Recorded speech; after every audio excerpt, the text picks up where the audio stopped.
എല്ലാവർക്കും നമസ്കാരം. Welcome back to Niyans. നോമ്പ് തുറക്കുമ്പോൾ കഴിക്കാൻ വേണ്ടി അവിയൽ തയ്യാറാക്കിയ 2 വ്യത്യസ്ത തരം സ്നാക്കിൻ്റെ റെസിപ്പിയാണ് ഇന്നത്തെ വീഡിയോയിലുള്ളത്. ആദ്യം തയ്യാറാക്കുന്നത് ചിക്കൻ കൊണ്ടുള്ള ഐറ്റമാണ്. അതിന് വേണ്ടി 1 കപ്പ് മൈദ ഒരു ബൗളിലേക്ക് ഇട്ട് കൊടുക്കാം. അതിലേക്ക് ആവശ്യത്തിനുള്ള ഉപ്പ് ചേർത്ത് കൊടുക്കാം. 1/2 ടീസ്പൂൺ പഞ്ചസാരയും ചേർത്ത് കൊടുത്ത് 1 ടേബിൾ സ്പൂൺ സൺഫ്ലവർ ഓയിലും കൂടി അതിലേക്ക് ചേർത്ത് കൊടുക്കാം. ഇനി കൈകൊണ്ട് നന്നായിട്ടൊന്ന് മിക്സ് ചെയ്തെടുക്കാം.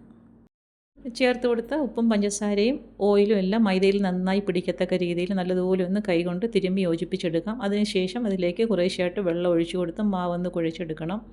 നമ്മൾ ചപ്പാത്തിക്കൊക്കെ കുഴിച്ചെടുക്കുന്ന ആ ഒരു പരുവത്തിൽ കുറേശ്ശായിട്ട് വെള്ളം പലതവണ ഒഴിച്ചു കൊടുത്ത് ഒന്ന് കുഴിച്ചെടുക്കാം. മാവ് കുഴിച്ചെടുക്കുമ്പോൾ ഒരുപാട് ലൂസായി പോകാതെ ഒരുപാട് ഹാർഡായി പോകാതെ നോക്കണം. അപ്പം കുറേശ്ശായിട്ട് വെള്ളം പലതവണ ഒഴിച്ചു കൊടുത്ത് കുഴച്ചെടുക്കാം. ഇനി കുഴച്ചെടുത്തതിന് ശേഷം അതിലേക്ക് കുറച്ച് ഓയിലൊന്ന് ബ്രഷ് ചെയ്ത് കൊടുക്കാം. അതിനുശേഷം മൂടി വെച്ച് ഒരു 15 മിനിറ്റ് ഒന്ന് വെയിറ്റ് ചെയ്യാം. മാവ് കുഴച്ച് മാറ്റി വെച്ചതിന് ശേഷം അതിന് വേണ്ട ഫില്ലിങ് തയ്യാറാക്കിയെടുക്കാം. ഫില്ലിങ്ങിന് വേണ്ടി ഒരു 3-4 കഷ്ണം ചിക്കൻ എടുത്ത് വേവിച്ചതാണ്. അത് മിക്സിയുടെ ജാറിലേക്ക് ഇട്ട് കൊടുത്തൊന്ന് ക്രഷ് ചെയ്തെടുക്കാം. ഇനി അത് മാറ്റി വയ്ക്കാം.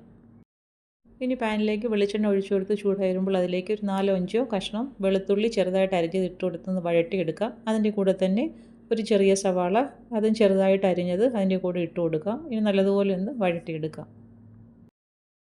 സവാളയും വെളുത്തുള്ളിയൊക്കെ നന്നായിട്ടൊന്ന് വഴന്നു വരുന്ന സമയത്ത് അതിലേക്ക് ഒരു ചെറിയ കഷ്ണം ക്യാപ്സിക്കം അതും ചെറുതായിട്ട് അരിഞ്ഞത് ഇട്ട് കൊടുക്കാം. അത് ഇട്ട് കൊടുത്തതിന് ശേഷം ഒരുപാട് ഇളക്കി കൊടുക്കണ്ട. പിന്നീട് അതിലേക്ക് ആവശ്യത്തിനുള്ള ഉപ്പും കൂടെ ചേർത്ത് കൊടുക്കാം.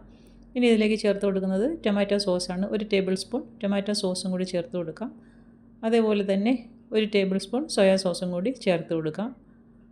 ഈ സോസുകളെല്ലാം ചേർത്ത് കൊടുത്ത് നന്നായിട്ടൊന്ന് വഴട്ടിയെടുക്കാം. ഒഴിച്ചു കൊടുത്ത സോസൊക്കെ നന്നായിട്ടൊന്ന് ചൂടായി വരണം. ഇനി അതിലേക്ക് നമ്മൾ നേരത്തെ ക്രഷ് ചെയ്ത് വെച്ചിരിക്കുന്ന ചിക്കനും കൂടി ചേർത്ത് കൊടുക്കാം. ചിക്കനും ചേർത്ത് കൊടുത്ത് വീണ്ടും നന്നായിട്ടൊന്ന് മിക്സ് ചെയ്തെടുക്കാം.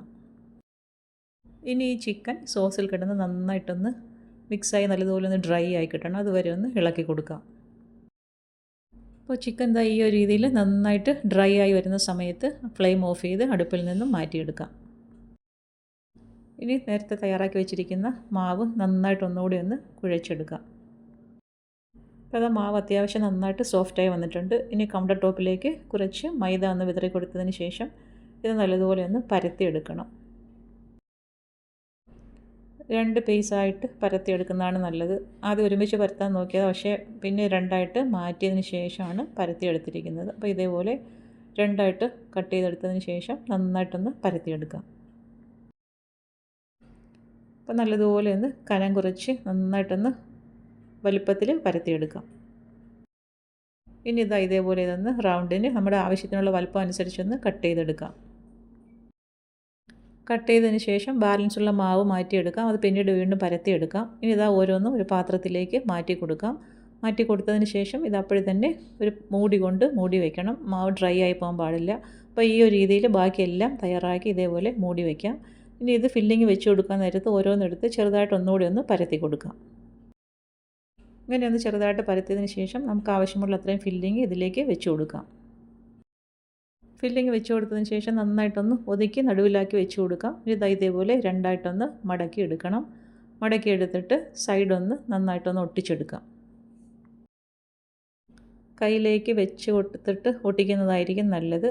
അപ്പോൾ ഇതേപോലെ അവിടെ നിന്ന് എടുത്തതിന് ശേഷം കയ്യിലേക്ക് വെച്ച് കൊടുത്ത് നന്നായിട്ട് സൈഡെല്ലാം ഒന്ന് ഫില്ലിങ് പുറത്ത് പോകാത്ത രീതിയിൽ ഒട്ടിച്ചെടുക്കാം. ഇനി ഇതിൽ കാണുന്നത് പോലെ ഇതിൻ്റെ 2 ഭാഗവും കൂടി പുറകിലേക്ക് ആക്കിയതിന് ശേഷം ഒന്നുകൂടി ഒന്ന് ഒട്ടിച്ചു കൊടുക്കാം. ഇനി സൈഡെല്ലാം മുകളിലേക്ക് ആക്കി കൊടുക്കാം. അപ്പോൾ ഈ ഒരു ഷേപ്പിലാണ് ഇത് തയ്യാറാക്കി എടുത്തിരിക്കുന്നത്. ഒന്നുകൂടി ഇതേപോലെ ഒന്ന് ചെയ്ത് നോക്കാം. അപ്പോൾ ഫില്ലിങ് വെച്ച് കൊടുത്തതിന് ശേഷം നന്നായിട്ട് സൈഡൊക്കെ ഒന്ന് ഒട്ടിച്ചെടുക്കാം. പിന്നീട് 2 സൈഡും ഇതേപോലെ ബാക്കിലേക്ക് മടക്കി കൊടുക്കാം. ഇനി ആ ഭാഗം നല്ലതുപോലെ ഒന്ന് ഒട്ടിച്ചെടുക്കാം. പിന്നീട് സൈഡെല്ലാം മുകളിലേക്കൊന്ന് ആക്കി നല്ലതുപോലെ ഒന്ന് വിടർത്തി കൊടുക്കാം. ഇനി തയ്യാറാക്കിയതെല്ലാം സ്റ്റീമറിലേക്ക് വെച്ച് കൊടുത്ത് അടുപ്പിലേക്ക് വെച്ച് കൊടുത്തതിന് ശേഷം മൂടി വെച്ച് വേവിച്ചെടുക്കാം. വളരെ പെട്ടെന്ന് തന്നെ ഇത് തയ്യാറായി കിട്ടും. അപ്പം വെന്തതിന് ശേഷം അടുപ്പിൽ നിന്നും മാറ്റി കൊടുക്കാം. മൈദ കൊണ്ട് നമ്മൾ ആവിയിൽ വേവിച്ചെടുക്കുന്ന ഐറ്റംസ് എല്ലാം ചൂടോടുകൂടി കഴിക്കുന്നതാണ് നല്ലത്. കുറച്ച് തണുത്ത് കഴിഞ്ഞാൽ ഒത്തിരി ഹാർഡായി പോകും. അപ്പോൾ ഈ ഒരു രീതിയിൽ ചൂടോടുകൂടി തന്നെ കഴിക്കുന്നതാണ് നല്ലത്. നല്ല സൂപ്പർ ടേസ്റ്റുള്ള ഐറ്റമാണ്. ഇഫ്താറിന് ഇതൊന്ന് തയ്യാറാക്കി നോക്കൂ. ഇനി പച്ചക്കറിയും മൈദയും കൊണ്ട് ആവിയിൽ വേവിച്ചെടുത്ത ഒരു ഐറ്റമാണ്. അതെങ്ങനെയാണ് തയ്യാറാക്കുന്നതെന്ന് നോക്കാം. തയ്യാറാക്കുന്നതിന് വേണ്ടി 1 കപ്പ് മൈദ ഒരു ബൗളിലേക്ക് ഇട്ട് കൊടുക്കാം. അതിൻ്റെ കൂടെ തന്നെ 1 ടീസ്പൂൺ ഓയിലും ആവശ്യത്തിനുള്ള ഉപ്പും കൂടി ചേർത്ത് കൊടുത്ത് നല്ലതുപോലെ ഒന്ന് മിക്സ് ചെയ്തെടുക്കാം. മൈദ നന്നായി ഇതേപോലെ മിക്സ് ആക്കിയതിന് ശേഷം അതിലേക്ക് ആവശ്യത്തിനുള്ള വെള്ളം ചേർത്ത് കൊടുത്ത് നല്ലതുപോലെ ഒന്ന് കുഴച്ചെടുക്കാം. ചപ്പാത്തിയൊക്കെ ഉണ്ടാക്കാൻ വേണ്ടി മാവ് തയ്യാറാക്കുന്ന രീതിയിൽ ആ ഒരു കൺസിസ്റ്റൻസിയിൽ തയ്യാറാക്കിയെടുക്കാം. ഇനി ഒരു 15 മിനിറ്റ് റെസ്റ്റ് ചെയ്യാൻ വെക്കാം. ഇനി അതിലേക്കുള്ള ഫില്ലിങ് തയ്യാറാക്കാം. അതിനുവേണ്ടി ഒരു സവാള ചെറുതായി അരിഞ്ഞതും 2 പച്ചമുളക് ചെറുതായി അരിഞ്ഞതും കൂടി എണ്ണയിലേക്ക് ഇട്ട് കൊടുത്ത് നല്ലതുപോലെ ഒന്ന് വാട്ടിയെടുക്കാം. ഇനി അതിലേക്ക് ആവശ്യത്തിനുള്ള ഉപ്പും കൂടി ചേർത്ത് കൊടുക്കാം. സവാള ഒന്ന് വാടി വരുമ്പോൾ അതിലേക്ക് 1 ടീസ്പൂൺ ഇഞ്ചി വെളുത്തുള്ളി പേസ്റ്റും കൂടി ചേർത്ത് കൊടുക്കാം. വീണ്ടും നല്ലതുപോലെ ഒന്ന് വാട്ടിയെടുക്കാം. ഇഞ്ചിയുടെയും വെളുത്തുള്ളിയുടെയൊക്കെ പച്ചമണം മാറി വരുമ്പോൾ അതിലേക്ക് 1/4 ടീസ്പൂൺ മഞ്ഞൾപ്പൊടി ഇട്ട് കൊടുക്കാം. പിന്നീട് 1/2 ടീസ്പൂൺ ഗരം മസാലയും കൂടി ചേർത്ത് കൊടുത്ത് എല്ലാം കൂടി നല്ലതുപോലെ ഒന്ന് മിക്സ് ചെയ്ത് കൊടുക്കാം. മസാലയുടെയൊക്കെ പച്ചമണം മാറി വരുമ്പോൾ അതിലേക്ക് 1 ക്യാരറ്റ് ചെറുതായി അരിഞ്ഞതിട്ട് കൊടുക്കാം. കുറച്ച് ക്യാപ്സിക്കം ചെറുതായി അരിഞ്ഞതിട്ട് കൊടുക്കാം. പിന്നീട് കുറച്ച് ക്യാബേജും കൂടി ഇട്ട് കൊടുക്കാം. ഇനി ആവശ്യത്തിനുള്ള ഉപ്പും ചേർത്ത് കൊടുത്ത് നല്ലതുപോലെ ഒന്ന് മിക്സ് ചെയ്ത് കൊടുക്കാം. എല്ലാം കൂടി നന്നായി മിക്സ് ആക്കിയതിന് ശേഷം ചെറുതായിട്ടൊന്ന് ആവി കയറ്റിയെടുക്കാം. അതിനുവേണ്ടി ഫ്ലെയിം നല്ലതുപോലെ സിമ്മിലാക്കിയതിന് ശേഷം മൂടി വയ്ക്കാം. ഇപ്പോഴത്തെ പച്ചക്കറികളൊക്കെ നന്നായി ഒന്ന് ആവി കയറി ചെറിയ രീതിയിലൊന്ന് വെന്ത് വന്നിട്ടുണ്ട്. ഈ ഒരു പരുവാകുമ്പോഴേക്കും ഫ്ലെയിം ഓഫ് ചെയ്യാം. ഇനി ഇതിൽ നമുക്ക് ഓരോ ബോളാക്കി എടുത്തതിന് ശേഷം ചപ്പാത്തിക്ക് പരത്തുന്ന പോലെ ഒന്ന് പരത്തിയെടുക്കാം. വളരെ കനം കുറഞ്ഞ രീതിയിൽ നമുക്ക് എത്രത്തോളം കനം കുറച്ച് പരത്താമോ അത്രത്തോളം കനം കുറച്ച് പരത്തിയെടുക്കാം. ഇതുപോലെ നന്നായി കനം കുറച്ച് പരത്തിയതിന് ശേഷം ഒരു റൗണ്ട് ഷേപ്പിൽ എന്തെങ്കിലും വേവിച്ച് നമുക്കിതൊന്ന് കട്ട് ചെയ്തെടുക്കാം. എല്ലാം ഒരേ വലുപ്പത്തിന് വരാൻ വേണ്ടിയാണ് ഇങ്ങനെയൊന്ന് കട്ട് ചെയ്തെടുക്കുന്നത്. ഇനി ഇതിലേക്ക് നമുക്ക് ആവശ്യമുള്ള അത്രയും ഫില്ലിങ് വെച്ച് കൊടുക്കാം. ഫില്ലിങ് വെച്ച് കൊടുത്തതിന് ശേഷം വീഡിയോയിൽ കാണുന്നത് പോലെ 4 സൈഡിൽ നിന്നും ഇങ്ങനെ ഫോൾഡ് ചെയ്ത് എല്ലാം ഒന്ന് കവർ ചെയ്തെടുക്കാം. ഇതേ രീതിയിൽ ഫോൾഡ് ചെയ്തതിന് ശേഷം സൈഡൊക്കെ നമുക്കൊന്ന് പ്രസ് ചെയ്ത് ഒട്ടിച്ചു കൊടുക്കാം. ഇതുപോലെ ഫില്ലിംഗ് ഒന്നും പുറത്ത് പോകാത്ത രീതിയിൽ കൈ ഉപയോഗിച്ച് ഇങ്ങനെ ഒന്ന് സീൽ ചെയ്ത് കൊടുക്കാം. ഈ ഒരു രീതിയിൽ തന്നെ ബാക്കിയെല്ലാം നമുക്ക് ഇതേപോലെ പരത്തിയെടുത്തതിന് ശേഷം ഫില്ലിംഗ് വെച്ച് കൊടുത്ത് ഫോൾഡ് ചെയ്ത് കവർ ചെയ്തെടുക്കാം. ഫില്ലിങ്ങിൽ ഒരുപാട് മസാലകളൊന്നും ചേർത്ത് കൊടുത്തിട്ടില്ല. എരിവിന് വേണ്ടി പച്ചമുളക് മാത്രമേ ചേർത്തിട്ടുള്ളൂ. പിന്നെ മഞ്ഞൾപ്പൊടിയും ഗരം മസാലയും മാത്രമേ ചേർത്ത് കൊടുത്തിട്ടുള്ളൂ. ഇതുപോലെ എല്ലാം നമുക്ക് ചെയ്തെടുക്കാം. ഈ ഒരു അളവിൽ നിന്ന് 6 സ്നാക്ക് തയ്യാറാക്കി എടുക്കാം.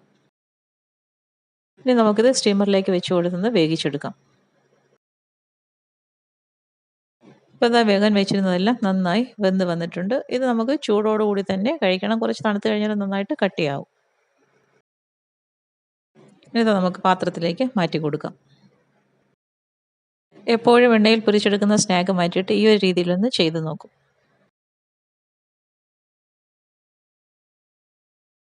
വീഡിയോ ഇഷ്ടമായി ലൈക്ക് ചെയ്ത് സബ്സ്ക്രൈബ് ചെയ്ത് കമൻറ്റ് ചെയ്ത് സപ്പോർട്ട് ചെയ്തേക്കൂ.